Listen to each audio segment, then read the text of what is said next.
What is up, guys? I'm George Mossey. I'm here with my co-host, Heather C. Smothered has aired season 4, episode 5. This was a very, very action-packed episode. We don't have time to waste, so I want to talk about Paula and Francia.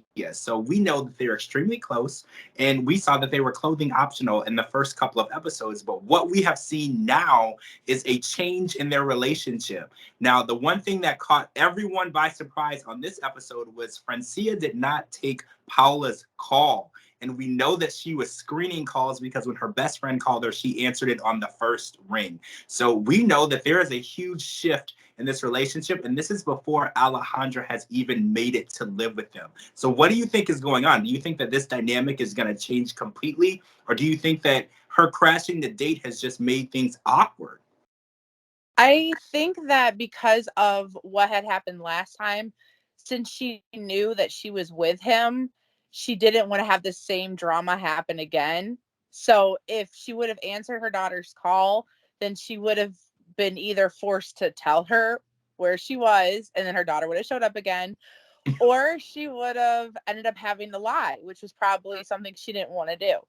Okay. So it was probably easier to just ignore it than have to, deal with that situation. I mean, I don't know what the future holds, but they both deserve happiness. But her daughter is just making it a little harder for her to seek that right now. So Mm-hmm. I guess we'll have to see.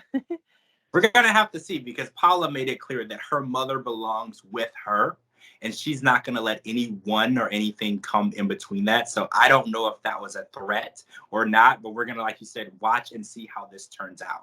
So let's talk about Kathy and Ashley. So we knew that there was some tension between Ashley and Samantha. And we actually got a cosign from their brother who said the tension for attention in their household has always been a factor. It's always been competition. And we found out that there was a trip where the girls' daughters, Sabrina and Lily, were featured on a New York Times Square billboard. And that's something that any mother would dream of seeing that their daughter featured on this billboard. And we find out that Kathy and Ashley blocked Samantha from going on the trip. And to this day, she has never been able to see her daughter's face in lights in Times Square. She's only been able to see pictures. And it really makes you wonder, is this relationship healthy? Because she brought up putting their daughters into the modeling, especially when Lily feels that it's something that she does to make her mother happy and not something that she does to make herself happy. Is this building the exact same dynamic? So what do you think about this? I think it's a simple case of the first child syndrome. I think because she was, she's the oldest, she was there first, she didn't have to share her mom. I think she has that um, this is what I'm doing, you could follow type of thing. Because she even wanted her daughter to be in modeling because she didn't want her, niece to be the only one to shine. And they're both beautiful little girls. So they both do a really great job for what it seems. I mean, New York billboard, that's big time. As far as her sister goes, I wouldn't have used them as an excuse to not go. I mean, if my child was on anything, we're not even going to say a billboard, we're going to just say anything. I want to see it. I don't want no picture.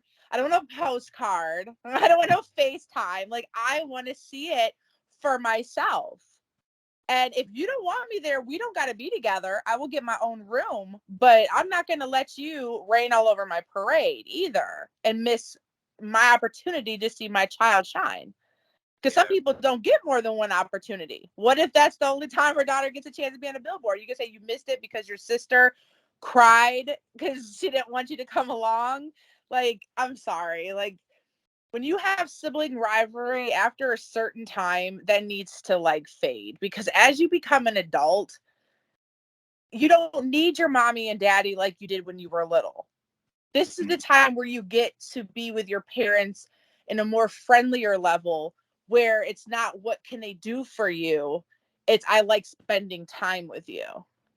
So they just need to find a common ground, so that way, like I said in the prior podcast, they can all have their own time with her. I agree. They live so close together. They fence their yards in together. So the Yeah. idea they have this tension and they don't get along and they're jealous of each other. It literally makes no sense. They're too close to not be close. So last night we saw an explosive scene happen in Miami in a home that was for sale between Dawn and Sherry. So there is so much tension between Dawn and Sherry. You couldn't cut it with a knife. It consumes the entire room. So Dawn is very, very, very, very involved in Jared and Cher's life and in Belle's life as well. And there's been some jealousy between the families because we found out that Sherry and her husband wanted to visit them in New York. And a lot of times when they did, Dawn was staying with them. And you know, New York apartments are not very big. It's not space that you're buying in New York, it's the experience. So they had to stay in a hotel away from their son and away from their granddaughter. So this has built tension. So now that Jared is going to be moving to Miami very, very close to his parents, there's a sense of urgency to get them close. There's a sense of urgency to get them into a house very quickly. And we find out that Dawn wants to be present to help guide their decision in whether or not they should buy this house. Because at first, Dawn thought that this was going to be a rental property because she said, oh, well, they don't know what they want to do. They have this time to rent this house for a year and decide where they want to end up. That isn't the case. This house is for sale. And Adriana, who is Jared's aunt, is encouraging them to buy this house. And she says that it will even appreciate in value. So that's where the tension kicks in. And Sherry says that I don't feel that Dawn has their best interest at heart. So who do you think is right? Is anyone right here? Because I'm beginning to wonder who's right and who's wrong. I think Cher and Jared need to do this on their own. Okay, so I couldn't wait to talk about this situation. I want to say firsthand that I do not like the way that Sherry handled the situation by pushing Dawn into the pool. I think that even if you're frustrated or whatever, there's other things you can do because, I mean, one, that was embarrassing. Two, you didn't stop to think how you made Cher feel because you know she's extremely close with Dawn. And I look at it this way. Dawn is one of the most sweetest people ever. Like, she's very bubbly. She's very, like, you know, she seems very down to earth. And she loves her daughter. She loves her granddaughter. And there's no crime against that. I think the way that they handled it should have been better. Even if it would have maybe hurt her feelings a little bit, I think that she should have been like, okay, these are my feelings. And instead of being snippy, they went into it with like a lot of emotion. And instead of like waiting to calm down and not being in their feelings and then try talking about it, they tried to talk about the situation when it was fresh and they were mad. So she came across aggressive, and Dawn was trying to be like very defensive because she's like, whoa, this is my daughter. Like, you know, why can't we just be together or whatever?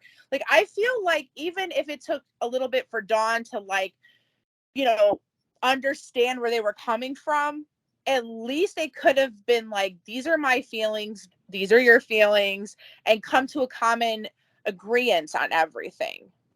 Because what's going to happen is that they're going to fight even more and it's going to push them further away. And I think that Jared and Cher were put in a really bad situation because you can tell that they don't want to upset either party. And it's going to cause them to have to step in and say, why did you throw my mom in a pool? You know, whatever. You know, like, I don't know. That really kind of upset me though, because I know she wants to see Jared and Cher and everything, but it's like, you can't fault Dawn for wanting to be with her daughter either. And her son. She took to Jared like her own. Some mother-in-laws, you know, can't stand their significant others. So they just need to calm down and talk when the emotions aren't so high. Yeah, I really hated seeing this because two families, when there's a innocent little girl, Belle, right in the middle of all of this. And that's who is the most important person. So I really want them, like you said, to calm down, talk about it, have a conversation about their feelings without raising their voice. And, you know, everyone needs to be heard. And I think that Jared has so much opportunity. You know, he's finally done with his training. He's a doctor. He can literally be a doctor in any place in this country, in the world. And I don't like that they're trying to limit him to certain places. I feel like he can have potential anywhere.